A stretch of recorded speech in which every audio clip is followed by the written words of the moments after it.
Ayan naman ang bird food ng mga ibon ni Imran, mga inampun niya galing labas. Bird food.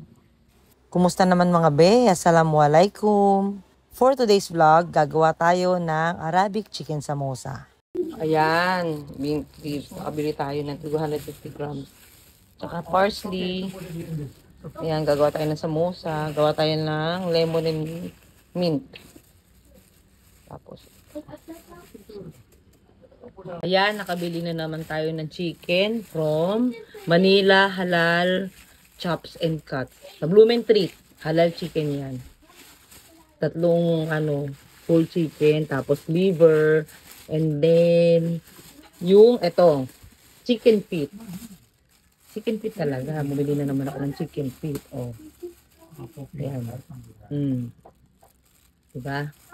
Yan. Alhamdulillah. Alhamdulillah. And then ito, yung ating chicken liver, kalahating kilo. Tapos ito ang ating mga chicken, 3 pirasong chicken. Dapat lagi tayo may stock.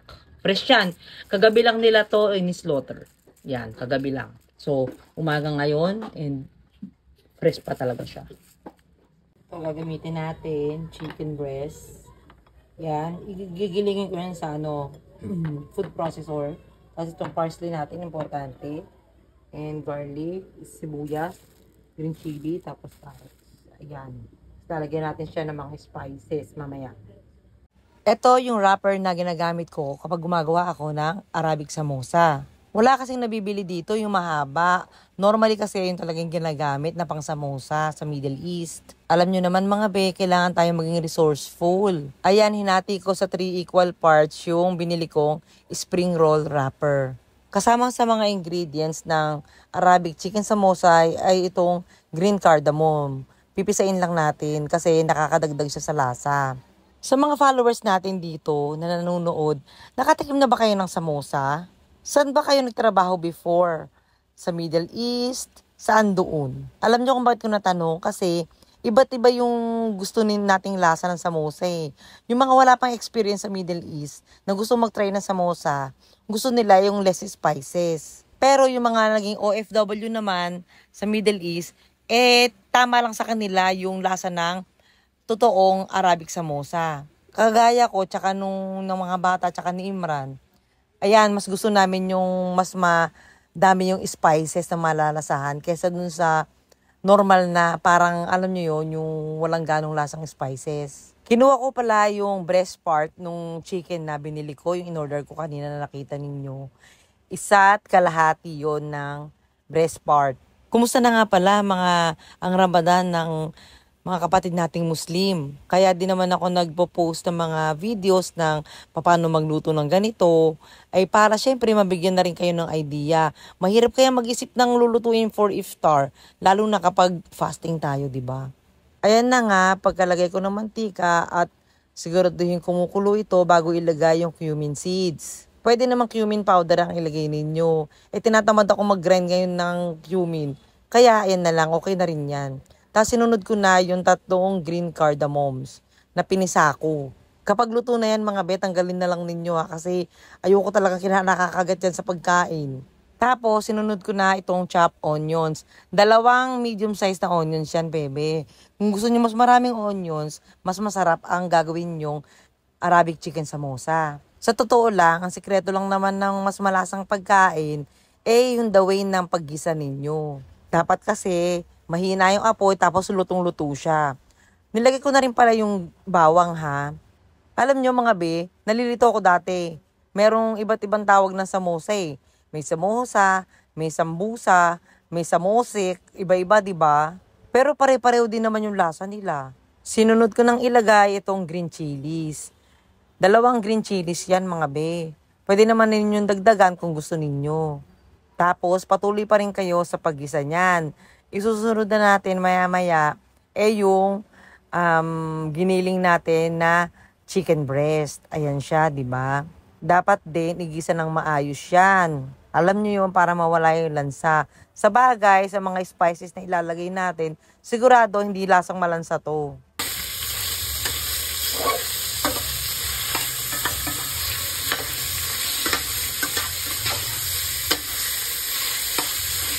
Kapag nagisa na siya, lagyan natin ng konting tubig para maluto pa siya ng husto. Tapos, i-stir na naman natin. Dapat, mahina lang ang apoy ninyo mga beha. Lalagyan na natin siya ng paminta. Medyo madami para mas masarap. At isusunod na natin yung mga ibang spices na kailangan. Ayan, ang turmeric powder. Tapos, lalagyan din natin siya ng coriander powder. Tapos, mas gusto ko yung medyo maanghang pa ng konti. Kaya, nilagyan ko siya ng konting Kashmiri red chili powder. Kung naaamoy lang ninyo to mga bebe, sobrang sarap ng amoy. Amoy pa lang yan ha. Alam nyo kapag nagpa-fasting ako, hindi ko tinitikman yung pagkain. Although, pwede naman daw tikman, sabi nila. Yung nilagay kong yon ay cinnamon powder. Nakakadagdag din yan sa lasa ng Arabic chicken samosa. Pagkalagay natin ng mga spices, i-continue lang natin yung pagluluto natin.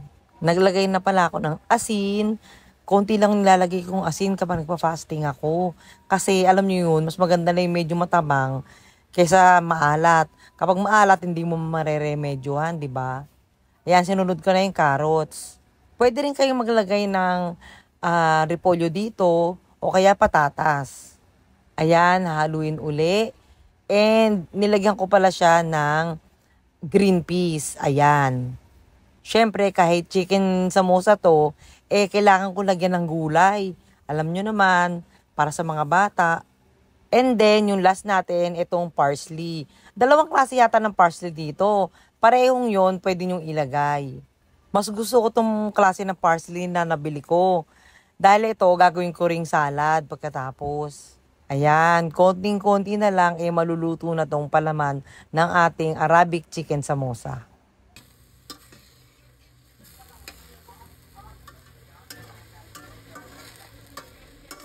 Ayan na nga, ire-ready ko na yung pang dikit natin sa samosa wrapper. Itong harina, nalagyan ko ng konting tubig. Mas maganda kasing gamitin to kasi kailangan nating ma-sealed na maigi yung edges ng ating samosa.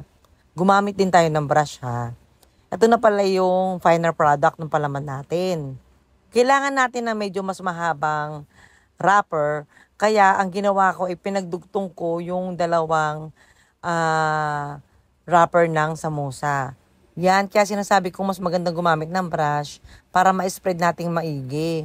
Make sure na madikit yung pagkakagawa nyo ng wrapper. After ninyo madikit, itutupi lang ninyo na parang triangle tapos may sobra sa gilid. Tapos niyan, itutupi na naman ninyo hanggang makagawa kayo ng parang cone. 'Di ba? Parang packet siya. Tapos lalagyan na ninyo ng palaman. Huwag nyo masyadong dadamihan yung palaman niyan mga beha. Kasi minsan pumuputok siya. Kaya mas maganda na rin talaga na mas makapal yung wrapper na gagawin natin. Ayan na siya. Tapos ang gagawin natin, tutupin na naman natin siya hanggang umabot tayo sa dulo. Pero bago umabot sa dulo, lalagyan na naman natin siya nung ginawa nating pandikit. Ayan, ibabras na naman natin siya para makasigurado tayo na walang lalabas sa palaman. Ayan na. O diba? Yan, hanggang makagawa kayo ng madami. Eto na mga be, medyo marami ako nagawa. Tapos, ipiprito na lang natin siya. Ayan. So, yun lang mga bebe. Till our next vlog. Bye!